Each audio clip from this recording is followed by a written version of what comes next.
2004ஆம் ஆண்டு சுனாமியில் தமிழகம் மிக கடுமையாக பாதிக்கப்பட்டது.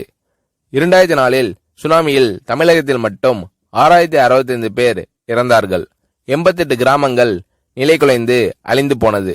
இந்த சூழ்நிலையில் அம்மா அவர்கள் எடுத்த நடவடிக்கையால் 10 கிராமங்களுக்கு ஒரு அமைச்சர், ஒரு IAS அதிகாரி, ஒரு PRO என்ற ஒரு குழுவை அமைத்து உலக வரலாற்றிலேயே இது போன்ற மீட்பு நடவடிக்கை இருந்திருக்காது என்ற அளவில் 3 நாளில் பாதிக்கப்பட்ட கிராமங்களுக்கு மின்சாரம் வழங்கப்பட்டது.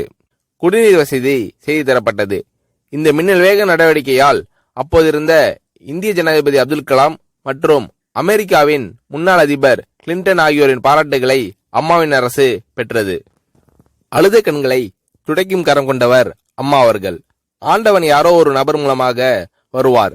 தமிழ்நாட்டிற்கு கிடைத்த தெய்வம் அம்மா அவர்கள்.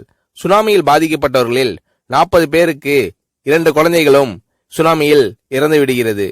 அந்த 40 பேரும் ஏற்கனவே கருத்தடை ஆபரேஷன் செய்திருக்கிறார்கள்.